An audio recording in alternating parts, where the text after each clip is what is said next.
Assalamualaikum warahmatullahi wabarakatuh. Perkenalkan, nama saya Alvin Rehandi Zainuddin Hamid, mahasiswa program studi arsitektur Fakultas Teknik Universitas Muhammadiyah Surakarta. Jadi pada kesempatan kali ini saya akan mempresentasikan hasil artikel ilmiah saya yang berjudul Penerapan Konsep Arsitektur Berkelanjutan dalam Perancangan Bangunan Gedung di Iklim Tropis Indonesia. Jadi pada penelitian ini dilatar belakangi oleh kondisi geografis Indonesia yang berada di zona tropis, di mana paparan sinar matahari sangat intens dan kelembapan udara cenderung tinggi sepanjang tahunnya. Karakteristik iklim ini menciptakan tantangan besar bagi dunia arsitektur, terutama terkait bagaimana kita bisa menjaga kenyamanan termal di dalam ruangan tanpa harus bergantung pada konsumsi energi yang berlebihan dari sistem pendingin buatan.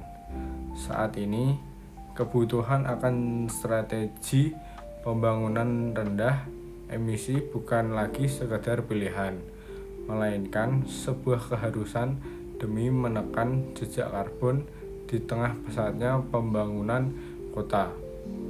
Pertanyaan utama yang ingin dijawab melalui studi ini adalah bagaimana pendekatan desain berkelanjutan dapat diintegrasikan secara efektif dengan adaptasi iklim lokal. Jadi untuk mendekati permasalahan tersebut, saya menggunakan metode sistematik literatur. Review proses peninjauan dilakukan terhadap berbagai artikel ilmiah yang terbit dalam rentang waktu kurang lebih 2020 hingga 2025. Data dikumpulkan melalui basis data akademik global seperti Scopus, Web of Science, dan Google Scholar untuk memastikan bahwa informasi yang dianalisis bersifat terkini dan transparan. Berdasarkan hasil analisis sistematis, ditemukan 3 poin utama terkait perkembangan arsitektur berkelanjutan di Indonesia. Pertama, strategi desain pasif tetap menjadi metode yang paling dominan dalam merespons iklim tropis.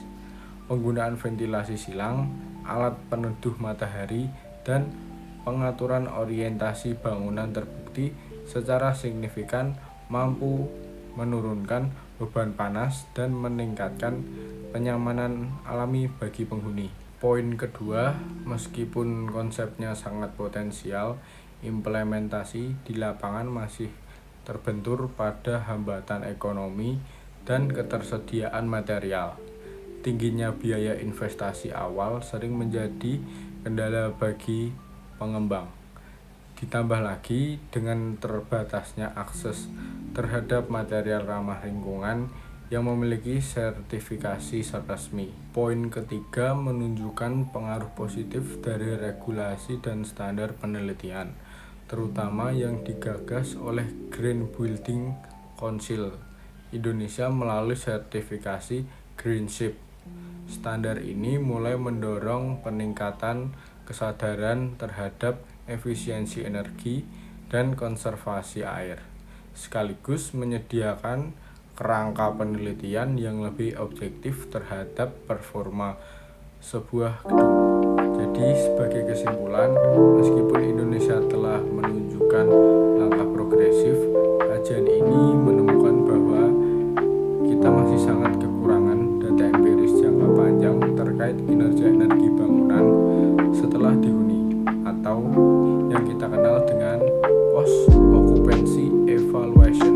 Kita perlu memastikan bahwa desain yang dirancangkan benar-benar memberikan manfaat nyata saat bangunan telah beroperasi. Oleh karena itu, masa depan yang saya rekomendasikan adalah penguatan analisis life cycle assessment yang difokuskan pada penggunaan material lokal. Dengan memahami dampak lingkungan dari material lokal sepanjang siklus hidupnya, kita dapat menciptakan desain yang tidak hanya estetis tapi juga efisien secara ekologis dan berkelanjutan dalam jangka panjang bagi generasi mendatang.